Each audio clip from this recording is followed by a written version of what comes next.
Hello Healthians, my name is Surya. I'm a nutritionist and founder of Surya's NutriCare, a sports and wellness clinic based in Bangalore. Did you know there are trillions of bacteria in our gut that are not only responsible for digestion health but also for our mood, immunity, weight, and even our skin health? Yes, gut is our second brain. And if you've been feeling lately tired, bloated, or sick, maybe your gut is crying out for help. But don't worry, by making the right food choices, you can help them. By having a good gut microbiome, you will not only improve your immunity but also enhance nutrition absorption. You will improve your immunity and also enhances serotonin production, which is the happy hormone. 70% of our immunity is from our gut. So, by keeping a good gut microbiome, you're not only improving your physical health but also your mental health as well. Before talking about the food, let's understand what is probiotic and prebiotic. Probiotic are the beneficial bacteria which we want to thrive and live in our gut. And of course, if we want them to thrive and live, we need to give them their food, which is prebiotic, the fiber that they eat to live happily. But there is a surprise step by the end of the video, so do stay tuned till then. The first food we're going to talk about is yogurt or curd. They have strains like lactobacillus and bifidobacterium, which improves our immunity and digestion. But I've seen a lot of people adding sugar to their curd, which is a common practice and a very bad practice because think of it. By adding sugar, you will feed the bad bacteria. It completely defeats the whole purpose.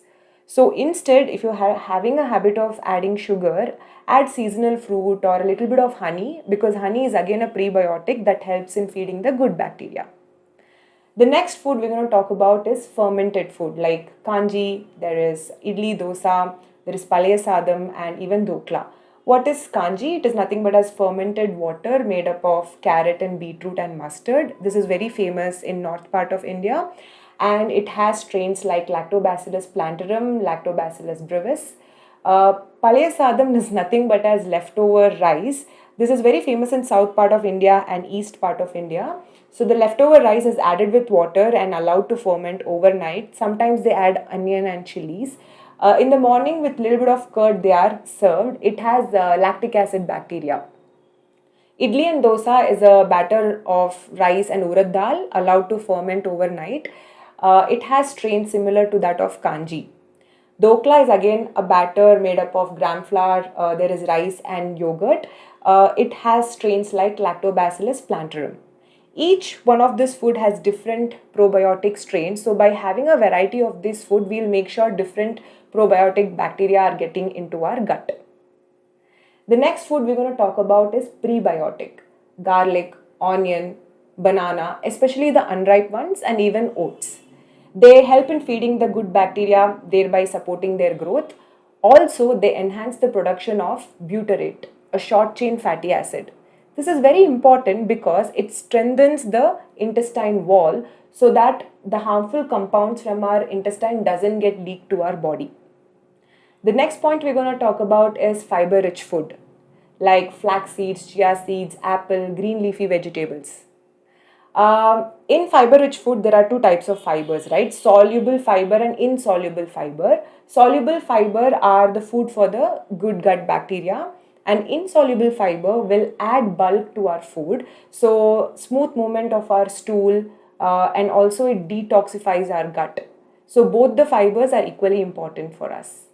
The last food we're going to talk about is polyphenol rich food, berries, green tea, and cocoa. These are plant compounds that support the growth of good bacteria but also reduces inflammation and oxidative stress.